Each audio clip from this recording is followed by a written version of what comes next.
I don't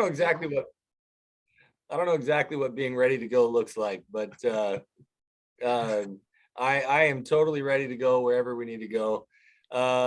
So everybody jump onto the Q&A, start throwing out your questions. We've already got one ready. I'll see if I can throw out a few thoughts on a couple things, but please do not hesitate. I always love your questions more than I love. I even love the questions that ask me to go and review a teaching principle or whatever. Yeah. We have a couple questions left over from our last session too, so we can pick do we still? Yeah, I got a couple of them. Yeah, because I think you had Tam. These are from a while ago, but I still have the document. I might have gone through all those with Tammy already. I didn't send them to her, so you didn't. I don't think. Did you send them to me? No. Oh, all right. Well, we'll see. We'll see. So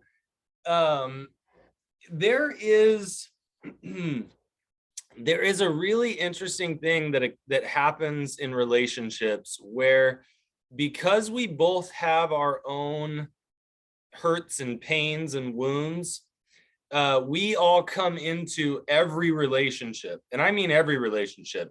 Technically, Scott and I have a relationship, right? We twice a month, if we're lucky, we hang out and do this webinar together. And Scott has the potential, even though our relationship would be on the maybe smaller side compared to most people Scott and I interact with, he has the potential to hit my pain, hit my wound. And I have the potential to hit his. I could say something that I didn't realize would cause him pain. He could say something he didn't realize would cause me pain. When we go into marriage or into a romantic relationship, this becomes especially sensitive, because this is a person that we are sharing our deepest intimacies with, not only physically, sexually, emotionally. And so because we are sharing so much deep vulnerability with another person, they start adding to our wounds and our sensitivities without even realizing it, especially if we don't know how to communicate that. And so we have to realize that whether we've been married 20 years, whether we've been together 6 months, there is levels of wounding and pain and sensitivity that we have added to and maybe even created. However, learning to have ownership over the wound. So if, for instance, my wound is feeling like I'm not enough, that I'm not good enough, maybe that means that I have to perform, I have to be perfect in order to be lovable, right?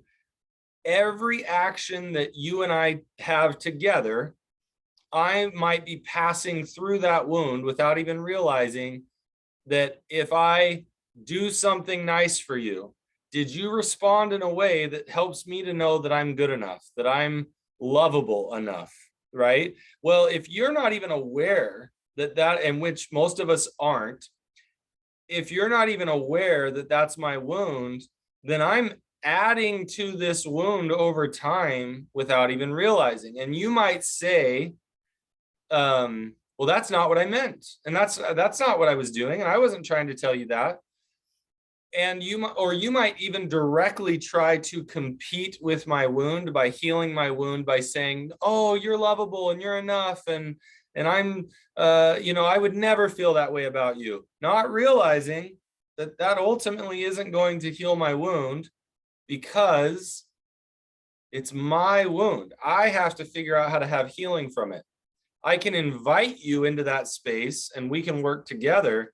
But if I can't take ownership of it, then you and I are going to go round and round. Now, complicate this by every human comes in with lots of wounds, and I come in with lots of wounds, you come in with lots of wounds, and without realizing it, we've added and created and blended together. One of the biggest struggles that I see with couples is they want to defend their intention as if I didn't mean to hurt you, therefore it shouldn't hurt. And I've been telling you over and over how valuable and wonderful you are. I don't see why you don't get that yet. As if, why am I not good enough to heal that wound for you? So we create these really ugly cycles. And what I find is that almost never have I worked with a couple who didn't love and long for connection with each other. Even if you had somebody who was, I mean, let's throw it out there because this word gets thrown out all the time.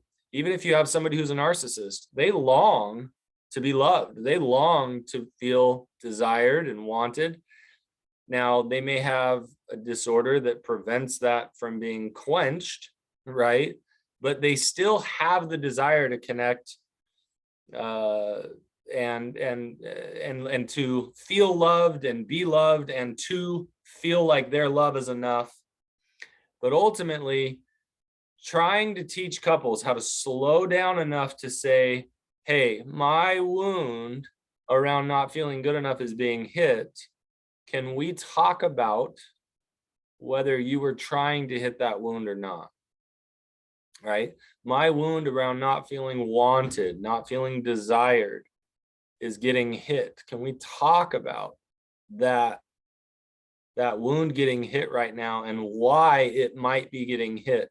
Now, it is so hard. I mean, this is such a difficult thing to do, but I go back to learning how to slow down and just be present with somebody else in their reality without trying to change it.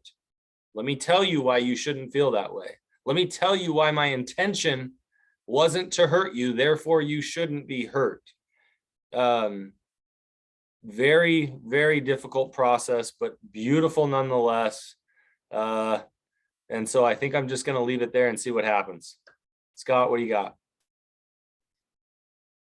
You're on mute.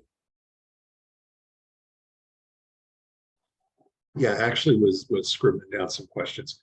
One of the things that strikes me about relationships is when I get into a relationship with you or a romantic partner, or whoever, I'm getting into relationship with, the facade that we all put up. And as that relationship deepens, I'm also, marrying your wounds. I'm marrying your abusive father, and I'm marrying your abandonment issues, and I'm marrying, it's all or nothing at some point. I mean, when the relationship to be intimate, I get all of you, and theoretically you get all of me, even if I would rather not show you all of me. And I think this leads to, because we don't show all of ourselves, even when we're in intimate relationships sometimes, particularly addicts, we're very good at not showing all of ourselves. There's a lot of inadvertent, button pushing or poking the wounds. And you're right, if I inadvertently poke your wound, I'm like, well, I wasn't trying to hurt you. Why are you so hurt?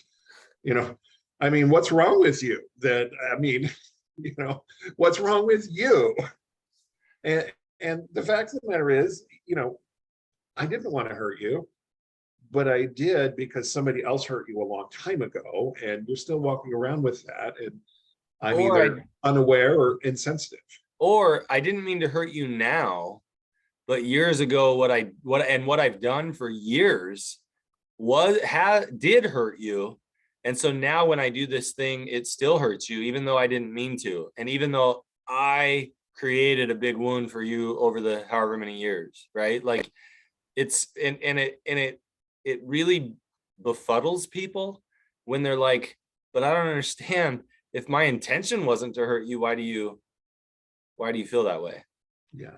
And, I was teaching my sex addiction work group today, and I have the guys check in, and more than half of them had poked a wound this week, and in their spouse. Yeah, with their spouse, and the spouse got angry, or expressed pain, which often comes out with anger, and the guys got defensive. Oh yeah. All of them had all gotten defensive, and they're all looking at me going, I know that I created this wound. I poked it inadvertently, and she called me on it, and then I got defensive. Right. How can I stop being defensive? I'm like, work. Well, so I'll give a very simple response that I think that I have come to hone and practice myself is one of the most important things that we can say in those moments is, hey, I'm really confused. I tell people confusion is actually quite possibly right now one of my favorite emotions to try and teach people about, because confusion leaves room for curiosity. And so if I can say to somebody, whoa, this reaction doesn't make sense to me, I'm really confused, can you tell me? And then this is the next piece. Ask a question. Can you tell me what happened? What am I not understanding? Because if my intention wasn't to hurt you, but yet you're hurt, I'm confused. Can you explain? And if you don't want to get defensive, if a man or a woman does not want to get defensive, sit in question mode. And not question as in, because sometimes people are like, they'll throw a jab with a question, right? And I'm like, no, you can't be in like question mode, like, well, why do you think and it's like, no, stop it. Like, you have to get into question mode that is like, hey, help me understand. I'm super confused. Yeah. That is so golden for getting out of defensiveness. But it's a hard place to be. Yeah, I gave the right answer this morning with my group because I've been around you. I told the guys, like, look, you can say, I think you're feeling angry right now, and maybe under the anger, you're feeling this, this, and this. And I understand that I created this wound when I cheated on you. Can you tell me if I'm reading this correctly? Can you tell me more about, Yeah, no, that's perfect. It's probably a better answer than I gave. And it's empathy. I mean, it's an attempt at empathy, even if it's not, Totally. even if we're not very good at empathy yet, it's at least an attempt. And it's also an attempt to understand. And, if I ask you a question about you, I must care about the answer. If I just get defensive, it means I'm totally discounting everything you just said. Or at least that's how the situations that were being described to me this morning were. So I have two more questions. Number one, it seems to me from what you described earlier that the closer we are to someone, the more potential there is for pain, or the more potential there is for bigger pain. Like if we're not particularly close and I step on your toes, we kind of laugh about it and say, oh, I'm sorry, I'll try not to do that again. But if we're married and I step on your toes, you might reject me or yell, and that would hurt. Is that correct? I mean, oh yeah, and I mean, think about it this way: the more connected you are to somebody, the more opportunity you have for joy, the more opportunity you have for comfort, right? Like, and so with that, the more connected you are, the more opportunity you have for pain. And so it just naturally goes that that when you're married and you increase intimacy of all types, emotionally, physically, then you're going to increase the opportunity to step on their toes. So if if you're learning a line dance with a group of people, you're a lot less likely to get your toes stepped on than if you're learning the tango with one person. Right. Okay. Yeah, just kind of the stakes are raised when the person matters more to you. Not that like Matt doesn't matter to me. I quite enjoy my interactions with Matt. If we lived in the same town, we'd probably hang out, but we don't. Not just probably, it's absolutely. Yeah. Yes, thank you. It would hurt me if you said no, it wouldn't. So I have one more question for you. You mentioned we need to own our own wounds. Can you Oh, explain what that means and how that so looks? this one is a tough one to talk about, because if you hear what I'm saying too quickly, if you make a judgment about what I'm saying, it would be really easy to feel defensive. So let me use an example. I'm going to make it a little bit.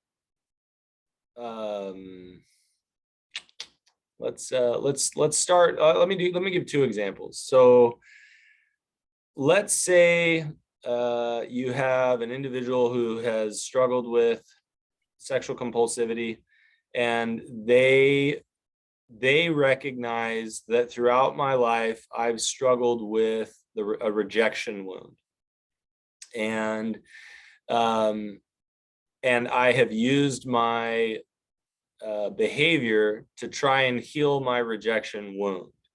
Well, they may go to their spouse and ask for some type of connection, and their spouse isn't comfortable, isn't ready, whatever, or their spouse may be fine with it, but they perceive the response is that they're being rejected. Well, that person has to own that it is my rejection wound, whether you meant to or not. I have to figure out how to heal it. I have to figure out how to bring it to you and say, hey, I'm not sure if you are trying to hit my rejection wound or not, but it is getting hit. Can we talk about it? And if you can't show up for me the way that you want to, I may still feel rejected, but that doesn't mean that you are trying to reject me, meaning you're trying to hit my wound. So I have to take full ownership of it.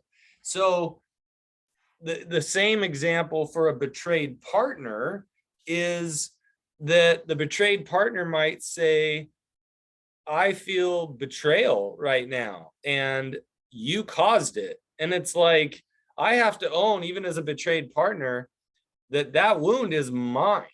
Yeah, the other person may have caused it, but like the responsibility for me to react from my betrayed wound is only on me. I can't excuse my behavior because the other person hit my wound. The same goes for the other person. I have to be accountable for my behavior when my wound gets hit. Now I can say, you know what? I am so sorry for the way I responded. My betrayed wound got hit, and I am still working on more appropriate responses. But that's me owning my wound, right? So that the ownership of the wound is the ownership for me to heal it, meaning even if somebody else caused it, I have to find healing for it. I can't say that the other person has to change before I heal. Yeah, that certainly makes it easier. It's certainly more helpful, but the other person could theoretically change completely, and I still have not healed from that wound. I have to own my accountability to my behavior when that wound gets hit. I have to own that that whatever behavior I respond with is still mine. I can't ever blame somebody else for that. So there's lots of pieces of ownership there, and hopefully that answers your question. Yeah, I think so. And I mean, it does sound like in terms of healing from addiction and betrayal, this is kind of PhD level stuff. It's Yeah. basic, but it's PhD at Oh the yeah. same time. Oh yeah. Because when you're a betrayed partner, for instance, and I say betrayed partner, it could be anybody, right? If we don't even understand that wound is our wound, and we don't know how to see it as, you know what, that's a pain that I feel internally, and that I have the ability to heal that. I have the ability to recognize when other people poke it, and my actions aren't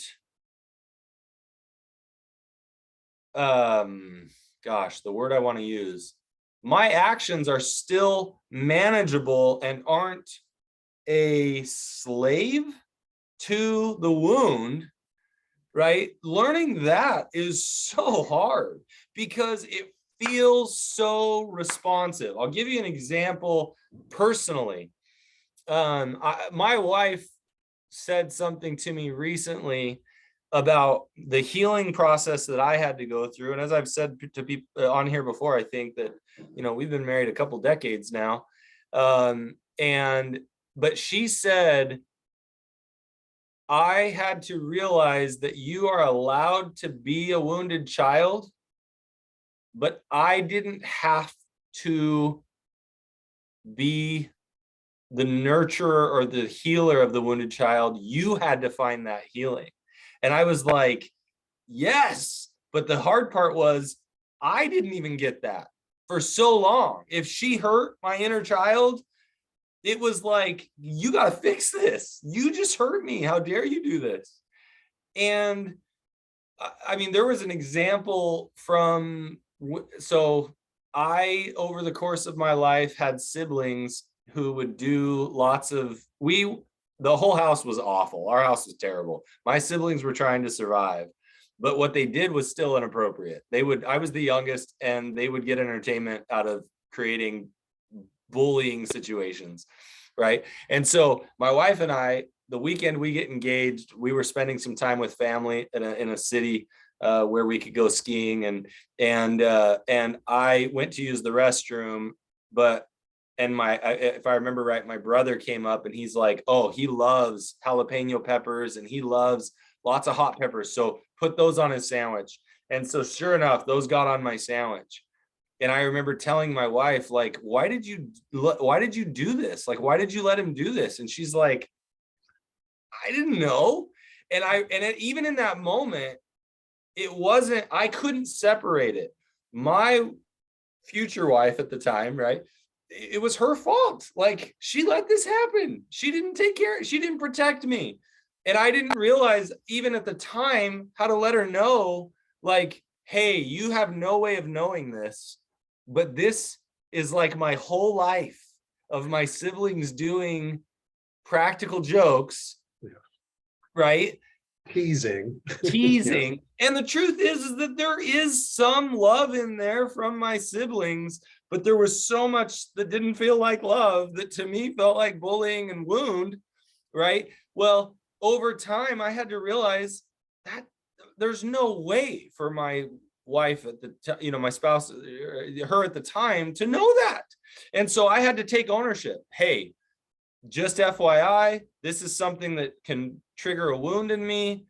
I realize you have zero intention. I realize that was never yours, and that you love me and you're doing everything you can to show up for me. And so that was one way in which I had to, over time, learn about my wounded child. And I can ask her to help, but I can't ever give her the responsibility. It's impossible. Was that way too much information? No, I think that's a really good explanation. And it occurs to me that, and I'm sure you see this all the time, I do as well. Like, the cheating partner does something inadvertently that triggers the betrayal or the abandonment wound or whatever. Whether that wound was there before the betraying partner showed up or not, it's there. And the betraying partner inadvertently triggers it, which triggers a response. I am not happy. And that triggers a wound in the other person. So I trigger you and you trigger me right back, and it's inadvertent both times. I'm not meaning to hurt you. Oh, then it just spins into it spins out of control because we don't have this PhD skill of stopping, slowing it down, breaking it down. Tell me what you're feeling.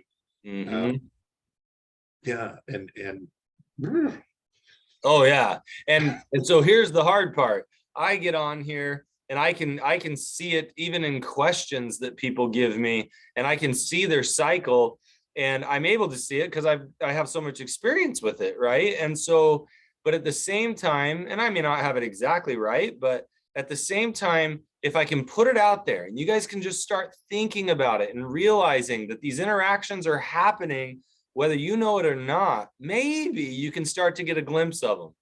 You can slow down and start to realize, hey, this is what's getting hit for me. This is where my wound is coming up. Right. And you know, we all have our buttons. I mean, you know, my mother installed most of my buttons, and she did. I mean, lay down, Scott. Tell me about your mother. No, not right now. But you know, and she's very good at pushing them because you know she knows where they are. And but even when she doesn't mean to, and other people come along and they inadvertently push one of my mom buttons, and I react. And I have learned, particularly over about the last 5 or 6 years, that it's my button. It's my problem, not theirs. Yeah, And, my reaction to it is totally mine. right. It's the most freeing thing, in my opinion, when we can learn to realize that, like, this is my button. My button got pressed. I can choose. I can over time figure out how to react differently. It's so amazing. Yeah. Now, if somebody comes along and intentionally pushes one of my buttons, that's a different story. But well, but you still have the power not to react voice. Right.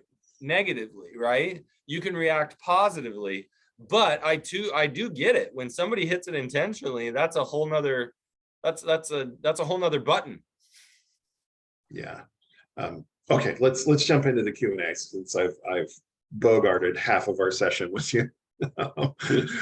Bogart, there's a term from my drug days. Bogart. Don't bogart that, you know what. Sorry, I am a drug addict too. Okay, this is from one of our betrayed partners. I tried trusting the process and I feel like a complete failure. I sit here with my addict following 40 hours of gaslighting, following trusting that we can return to intimacy by attempting sex. I got so scared, so he jerked off in the shower. I want to stay, but he is making it impossible. Why do addicts fake so much and destroy people who love them? A lot packed into that. Oh, I'm so sorry. I can hear your pain. And it goes on and it says, and he sits here denying his addiction or why we are watching. I answered my own question, didn't I? So, and then it says, hey guys, did you know I am talking about him behind his back as we talk to you here? Please help. Okay, I'm not sure I understood that last one. You might have to explain it to me, Scott. I think it might be in the room where she is. But yeah, I probably shouldn't have said that out loud then. We'll live.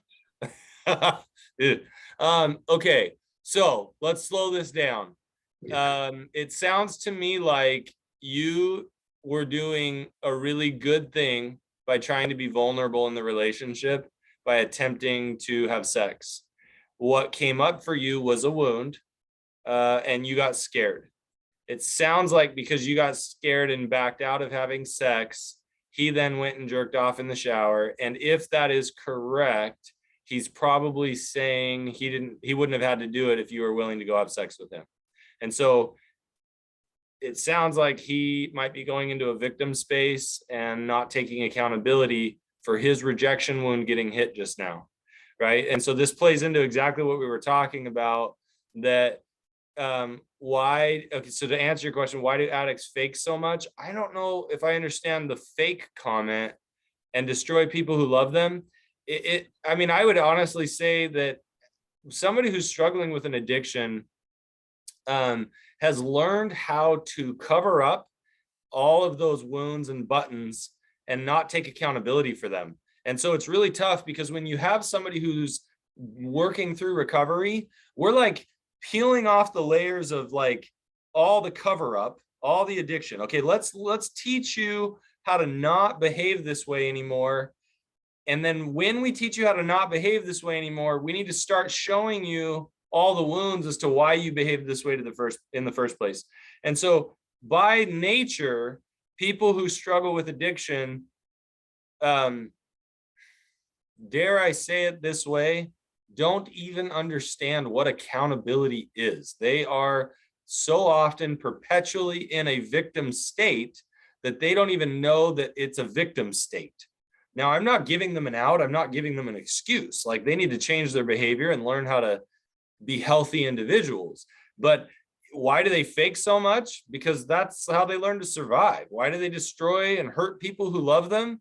Because they don't totally even know how to love themselves. And so how you don't love them any more than they love themselves. Not that that's true, right? It's true. You really do love them. You want to show up for them.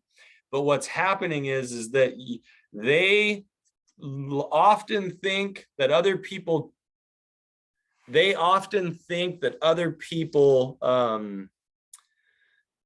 treat them and think about them the way they think about other people, right? Like, it's so often just part of the survival. And I don't know if I'm answering this, but Scott, what do you think?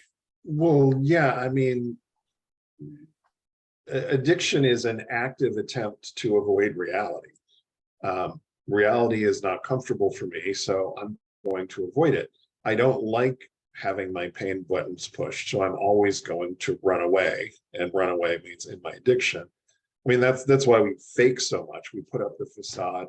But I liked this question because it really was a whole bunch of button pushing. I mean, you know, I'm reading it as he's like really trying to get his need for connection met, so he's pushing for sex, and you finally agree to that.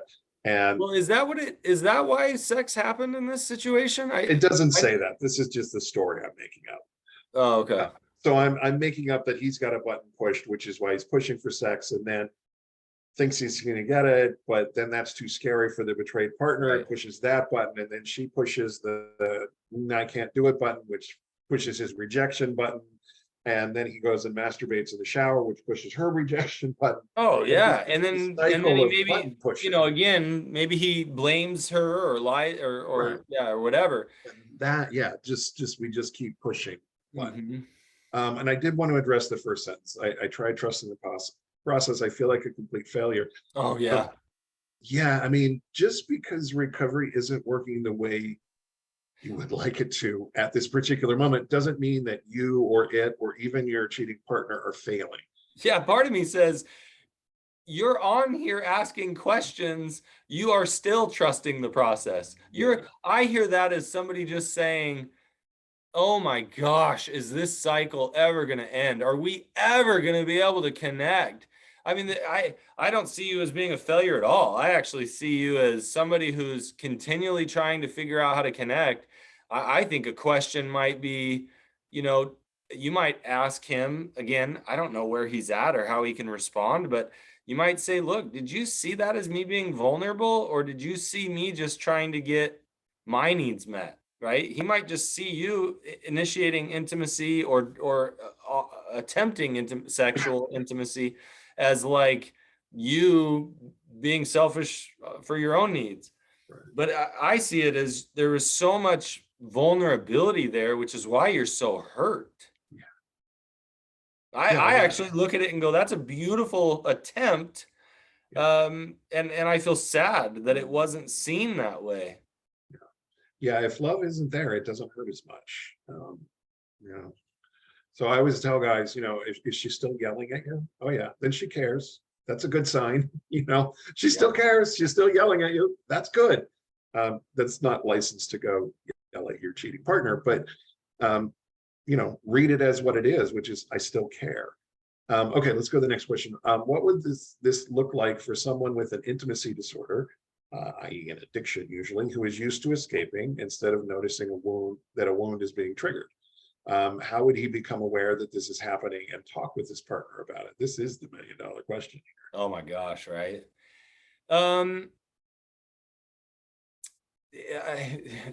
One of the things, initial response I have is, it's about slowing down and gaining awareness. When we go to our 12-step meeting, or we go to group, the therapeutic group, or when I go to therapy, like I'm constantly asking myself, what wound does this bring up? What wounds am I seeing in other people? learning how to separate ourselves from other people from an intellectual way. So for instance, if Scott says something to hurt my feelings, I'm able to go, oh, I wonder what just came up for me. My gracious assumption here is that Scott wasn't trying to hurt my feelings. I wonder what Scott was trying to say, maybe what might have been coming up for him and how that affected me. And so slowing down and gaining that awareness, I think happens by attending your meetings, going to therapy.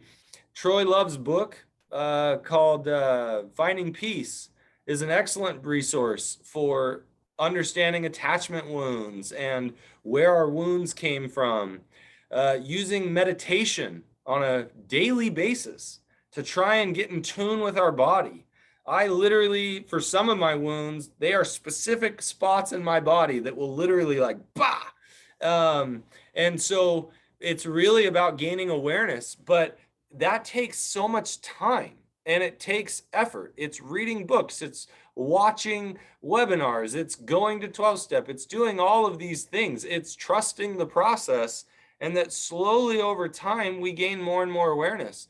But I will tell you, I think I am still gaining awareness. I am still gaining insight into my wounds and how I'm affected and when they come up and by who. And so I don't think that process ever ends, right? The number of times that I have to go to my wife or my kids and say, hey, you know what? I am so sorry. I realized why I was so hurt and I didn't respond appropriately. Like, that's me owning my wound in front of them, to them. So that would be how I say you become aware and start opening up. So for instance, it's a lot easier to go to a meeting and come home from a meeting and say, hey, to my partner, to my betrayed partner, okay? I go to a meeting, I'm a recovering addict, and I go to a meeting and I say to my partner, hey, one of the guys in group, one of the women in group shared this experience. And I realized I have a very similar wound. And so I start to share with my partner every time my wounds get hit. I don't wait until they hit my wound, right? In my opinion, that is almost the least effective time to share it. Super effective, but if you can start sharing your wounds when other people aren't hitting them, it's way more effective, because now I can start letting you into what's going on for me deep down inside and not making it about this highly personal situation. So now I'm sharing with you, man, I was at work today and somebody said this to me and I realized how painful that was. And it seems like, you know, it maybe didn't need to be that painful. And so then I'm sharing with you all the times that my wounds have come up or somebody reminds me of a wound.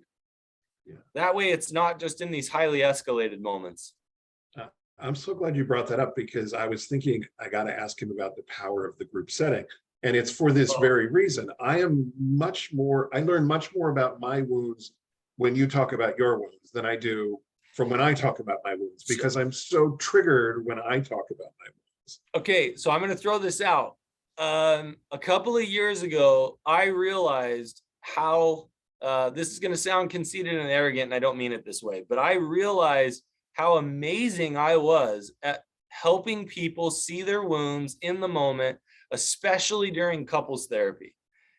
And I realized how much that helped me improve my own relationship with my wife and my kids and the people that I'm close to and that I love. And I said, I want to help other people know how to do that.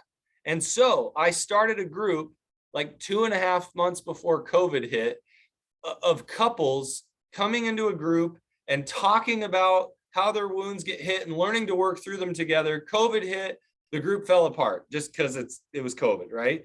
So then about a year ago, I started it up again. And now I have 2 couples groups where couples come in and they bring conflict. And as a group, we help them work through it. And the number of times that couples have said to me, oh my gosh, when I watched them process, it made sense what was going on for us. But when we try to process, we can't see it. And I always tell people the power in being able to see what somebody else is going through and you're not experiencing it in your own personal pain helps us so much to go, oh my gosh, I can see it now. I realize what's happening. So group work can provide effectiveness that individual therapy can't provide. And the same is true for individual therapy. It has effectiveness as well, but that group can't provide. But yes, the power of group is being able to sit in somebody else's wound and go, I can relate to that without feeling flooded. It's amazing. And I can come up with a workable solution without Yes. feeling flooded because I'm not Yes. Oh, it's phenomenal. Yeah. Sorry. Yeah, I love that you that. brought I that love up. that you have that group. That is too cool. Oh yeah, I absolutely love my couples groups for that reason. It was something that I created as a way of trying to help people see these negative cycles happen live. It's a lot harder to do. Like if I go to a group and it's just me and other people from the group, because we don't have these deep, intimate relationships outside of group, it's harder for them to trigger my wounds or for us to trigger each other's wounds. But when we come into a group with somebody who we're working on this with, our wounds come up freely. And so then we can really, in a live petri dish, like work through and figure out how to help that heal. And same thing with couples therapy. I mean, that's what makes, if I can work with a couple live in my office, I can help them work through it live. It's so good. So yeah, no, I love that. Okay, this next question, I'm actually going to move the first sentence to the end of the question. So I'm going to start with the second sentence. I would very much be open to validating my feelings and having my husband be inquisitive about why I'm feeling what I'm feeling and holding that space for me. My husband typically goes right into, it wasn't my intention, and that's difficult for me to work with. And then the initial sentence is, and I think this is something we said before, when my husband says he's confused, that's really triggering for me. And I think a lot of times the husbands or the cheater will say, I'm confused about why you're so angry. And then they say it wasn't, and then they go right into defensiveness. It wasn't my intention to hurt you. There must be something wrong with you, basically. And of course, that would be triggering. Oh gosh. Here's the hard part. What is the question? I mean, I think the question is I think we covered it, but yeah, like essentially when you say you're confused, you need to ask her what she's feeling. So here's yeah, and I guess what I'm let me throw out a couple of things. Sometimes confusion is such a triggering emotion for a betrayed partner because somebody who's struggling with an addiction often lives in confusion. And so you ask a question and they will tell you, I don't know. I'm confused. I don't know. And it becomes almost an escape, right? And so I wonder, you didn't say this, but I'm wondering if that's why it's so triggering for you, because it's this, yeah, of course you're confused. You've been confused your whole freaking life, our whole relationship. You're always confused. You never tell me anything. It's all about, I'm confused. So confusion becomes like this giant excuse. So the difference between that and this is, if I say, hey, hold on, I'm confused and I want you to explain. I want you to help me because I want to go here with you. That is a whole different experience than, I don't know, I'm confused. Right. Like, and so I'm sorry, I say that with like a. No, but I think it's how it's taken, maybe when it's said, however it is uttered, that's how it's heard. Confusion can't be an excuse to leave the conversation. Confusion is the opportunity to lean into the conversation. And so that's where, hey, can you help me understand? I really want to know what's happening for you. I don't want you to feel this way, but I'm not sure how to respond or what's going on. You're really important to me, right? So I'm leaning in with my confusion, but saying, I'm having a hard time showing up the way you need me to because of my confusion. Can you help me reconcile my confusion so I can show up? Hopefully that answers that one. Yeah, I think so. I think you got to the meat of that. Next question here, where is the accountability to the person who repeatedly hits someone else's wounds?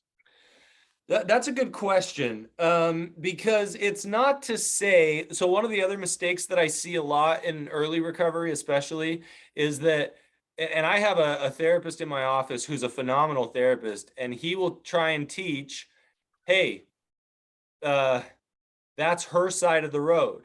And the idea is you can't solve that for her. You need to recognize that that's her healing that she's working on. But somebody who's struggling with an addiction, and I'm using the he, her thing here, but somebody who's struggling with an addiction will often take that and go, oh, I'm not responsible. That's your side of the road. Right. And it's like, no, you can't. Just because it's your wound doesn't mean that I can take accountability for accidentally hitting it, right? Like I can take accountability for unintentionally hitting it. I can take accountability that me as your partner who loves you and cares about you, I totally hit that wound of yours and now I want to be here with you in it. Right? I can't say, "Nope, that's your wound. I don't have to be here. You go work on your garbage without me." That's not taking accountability. So my accountability is recognizing that I hit it. I don't have to take accountability for the intention that you're putting on me, right? But I can say, no, I did. I can see I hit it. Obviously, I hit it. Otherwise, you wouldn't be having this response. Can you teach me how I hit it? Can you teach me what it was that I said or did that hit it? I'm taking accountability for staying in the relationship to being a partner in your healing process instead of saying, oh, your wound, I'm out. So hopefully that answers that. Yeah, I mean, if I really love you, I will learn where your buttons are and I will make an effort to avoid them and not hit them. And I will feel badly when I do hit them. And I'll apologize and I'll sit with you. And there's also, people who just say, I'm not changing my behavior because you have a button. And what do we do in that situation? So here's a hard one because there are times where legitimately there might be behavior that isn't okay to change. And I'm having a hard time giving a clear example, but let's say you tell me like, hey, you keep hitting this button. I may have to say to you, look, I'll be honest, I so care about you and I don't mean to hurt you, but unfortunately, I think I'm going to keep hitting this button and I don't want to. Is there something else we can do to work together that when I do hit this button, it isn't so painful, or that I'm here for you, right? And so then it's almost, even in that scenario, a healing together thing. Yeah. And if somebody's not willing to be in a healing space with you, maybe they're not willing to really be in a relationship with you. I mean, there are different levels of relationship, but I mean, we're talking about an intimate romantic relationship. And, if we can't heal together, what can we do together? No, it's tough. Well, and that's the hard part. There are some people who I say, hey, if your partner is never willing to go to these spaces with you and are never, hey, I'm fine being in a relationship with you as long as everything's calm all the time, and you're able to accept that and just appreciate the relationship for what it is, then that may actually be an okay place for you to be. But there are other people who it's like, look, if this person can't ever go to a vulnerable, emotionally intimate place, I'm not sure this works for me. And I'm like, I get it. Like, we all have to figure out at what point do we need more, and do we have to end the relationship or learn to accept that this is all we're going to get? But I can't ever tell somebody where that's at. Right. And sometimes it's okay to say, okay, this is what the relationship's going to be. It's valuable enough to me to continue at this less deep level, more superficial. I don't want to use the word superficial, but at a level that's not as deep and vulnerable and honest as I might like. Right. But I'd rather keep you in my life, because I do love you and you do Yeah. love me. It's just, we're not going to be able to fix, whatever it is. So we're going to move it to a less vulnerable, less pain-inducing level, which can be pain-inducing by itself. I mean, if you really want deeper. Let's take one more. How can you believe that an addict's recovery is real? Are there signs that I can check for safety? So this is this question, man. I get this one a lot. So here's the tough part. I'm going to give vague answers that may not always apply, right? Like, I'll say, do you see more and more vulnerability over time? Do you see more personal insight into their wounding and their behavior and why things developed? Like, are you hearing about them making growth? And it's tough because a lot of times early in recovery, they don't want to talk about it. They don't know how to talk about it. And so I've seen people make a lot of progress and still not know how to communicate to their spouse about it. Do you see consistency in going to meetings? Do you see consistency in attending therapy, right? Like, I mean, there's Scott, what else you got here, man? Oh, yeah. I mean, first of all, recovery is 2 steps forward, 1 3/4 steps back. So it's going to be slow progress. So don't check them every day and look, do I see? Yeah, check them like once a month. And you're also, I mean, I hate to say it's almost like you're almost better off saying, where are we at from 6 months ago? Right. Right. Okay. Now, where are we at from 6 months ago now? Yeah. Right. And it's like, if you're looking back and you're like, we haven't gone anywhere in 2 years. Well, yeah. Right. Yeah. I'm nervous for you. Even once a month, I don't know that that's always the measure. Yeah. And this is why most couples therapists will advise stay in the relationship and work on it for, put the relationship in a safe haven for 6 months or a year. Because then you can look and say, is there progress? And the progress to look for, are there fewer lies and secrets? Are there fewer, is there less defensiveness? Mm-hmm. Are there attempts at empathy? Right. And that's the hard part. People are like, well, he or she's still defensive. Okay. Is it less? Yeah. He or she still blows up and get angry. Okay. Is it as intense? Right. Like sometimes it's, we don't talk for 3 days, but we used to not talk for a week. Okay. To me, that's progress. Right. It's sadly, again, how does it look now from 6 months ago? And am I seeing improvement? Because it can't be, he doesn't get defensive anymore. She doesn't blow up in anger anymore. It's like, sorry, like we all go back to some of those poor behaviors at some point. I'm not giving an excuse. Do they take ownership when they screw up? Do they take ownership a week later instead of a month later, or never, right? Like, it's tough. I tell people, you have a rule that if you have a slip, you have to check it in within 12 hours. And sometimes I'll have a spouse that comes in and they're super upset. He or she didn't check it in for 48 hours. And there's a part of me that I go, yeah, I don't blame you for being upset. The rule's 12. And there is another part of me that's like, hey, 48 hours? Shoot, I'll take that.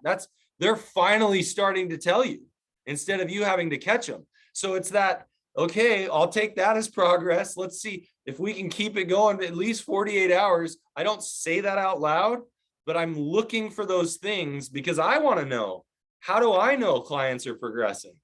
How do I know? And you know, it's a little easier for me. Are they asking, what questions are they asking? Are they opening up more in group? Are they, you know, are they noticing things? So I'm looking for all those things. Anyway, hopefully that helps. And you mentioned progress. There's a saying in AA that I hear all the time there, and I hear it in other 12-step groups too, but progress, not perfection. And they're just reminding us we all want perfection. I'm an addict. I want to recover perfectly. I'm a betrayed partner. I want our recovery to go perfectly. And that's just not how it works. We are Right. flawed people. We have our wounds, and Every once in a while, I'll get a betrayed spouse who says, yeah, I'm good as long as there's never a slip again. And I'm like, look, I don't blame you. Like, I would want that too. But at the same time, it's like under threat of divorce, if you ever have a slip again, I'm gone. And it's like, unfortunately, that could become a bigger barrier than it could actually help. Because now, if they do have a slip, I'm worried that they're going to lie to high heaven to make sure that they don't lose their spouse.